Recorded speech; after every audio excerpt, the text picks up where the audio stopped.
14-iyun butun dunyo bo'ylab hayotni saqlab qoluvchi fidoyilar donorlar kuni sifatida keng nishonlanadi.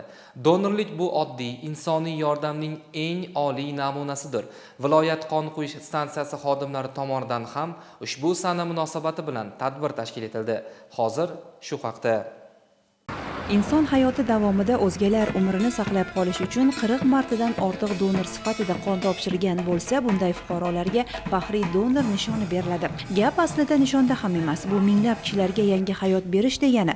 Donorlar kuni munosabati bilan tashkil etilgan tadbir shunday fuqarolarga e'tibor va e'tirof ko'rsatilishi bilan ahamiyatli bo'ldi. Attiga 450 ml qon 3 kishining hayotini saqlab qolishi mumkin. Har bir donor bir nechta hayotga umid demak. Qon topshirish jarayoni bor yo'q 10 daqiqa davom etadi, ammo uning foydasi yillar davomida esda qoladi. Har 3 soniyada dunyoda kimdir qon yoki uning tarkibiy qismlariga muhtoj bo'ladi.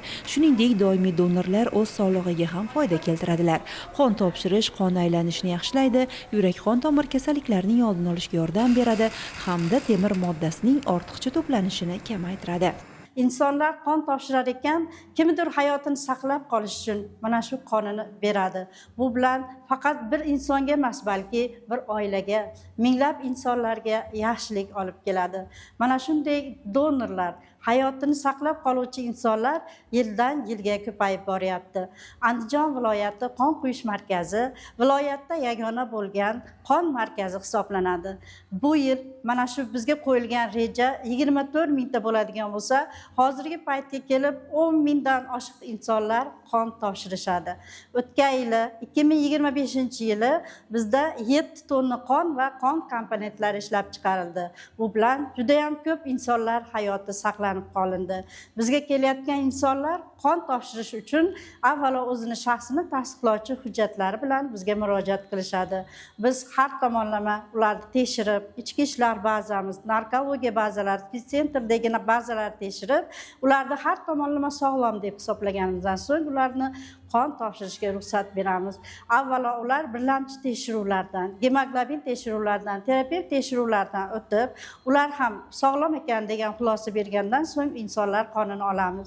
Har bir olingan inson qonini bizda 8 ta laboratoriyamiz bor. Laboratoriyamizda gepatit B, gepatit C, bruselyoz, bezgakka, qon guruhlariga tekshirib, laboratoriyalarimiz ham mana shu donor qonini sog'lom deb hisoblagandan so'nggina biz u qonni insonlarga yetkazamiz. Qon topshirgan insonga foydali tomonlari juda ham ko'p.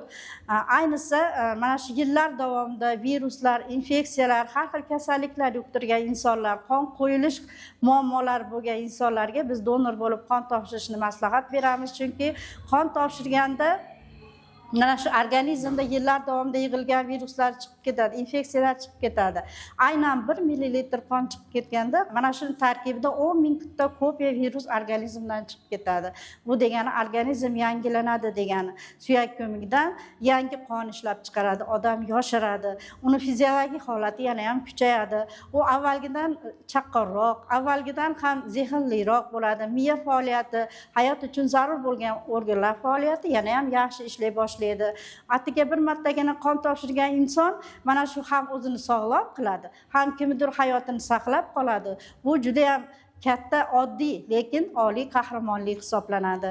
O'tkazilgan tadbirda so'z olganlar ham qonning ahamiyati, donorlikning foydalari, har yili millionlab bemorlar donorlar bergan qon evaziga hayotga qaytishini ta'kidlab o'tdilar hamda yillar davomida donor bo'lib kelgan, umrlarining uzayishiga sabab bo'lgan fuqarolarga faxriy donor ko'krak nishonlari hamda pul mukofotlari topshirildi. Necha yildan beri mana shu qon berish bilan shug'ullanasiz? 7 yildan beri xohlasa qon berish bilan shug'ullanamiz. Qanday endi faxriy o'sha unvonga erishdingiz? O'zbekiston Respublikasi faxriy donori ko'krak nishoni bilan taqdirlandingizda, to'g'rimi? Shu 7 yilda men 40 martadan oshdi. Shuncha odamga yordam beryapmiz, Xudoga shukr. Sharoitlar yaratib bergan prezidentimizga rahmat. Hamma sharoitlar qilib berdi. Qanaqa his qilasiz o'zimga qon berishda? Salomatligingizga qay darajada foydali va inson sifatida o'z nimalarni his qilasiz? O'z birinchi yengillashasiz. Hamma bosh og'rig'i ketadi. Yengillashadi odam. Hammani taklif qilaman qon topshirishga. Savob bo'ladi, hammaga yordam bo'ladi.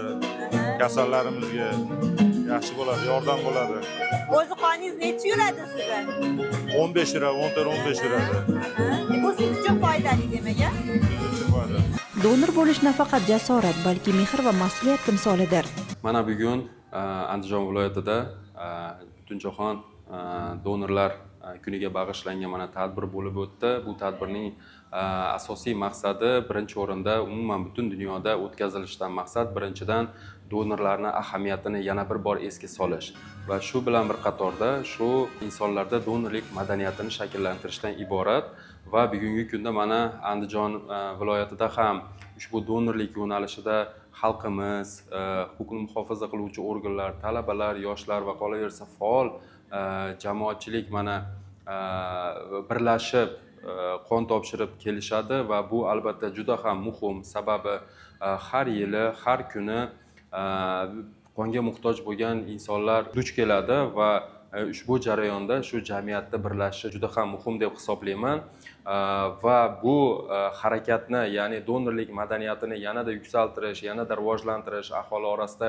yanada targ'ib qilish va buni shu bir madaniyatga aylantirish juda ham muhim hisoblanadi. Nima uchun? Sababi bu har bir viloyatlarda, har bir o'sha tuman shaharlarda qanchalik darajada qon zaxiralarimiz to'la bo'lsa va u yerda o'sha qonga muhtoj bo'lgan insonlarni hayotini saqlab qolish imkoniyati oshadi deb o'ylayman va hammani donorlikka chaqirib qolaman. Qon insoniyatga yagona yaratilgan sun'iy ishlab chiqarib bo'lmaydigan ne'matdir. Shunday ekan, bugun siz ham donor bo'ling, najot manbai bo'lib hayot hadya eting.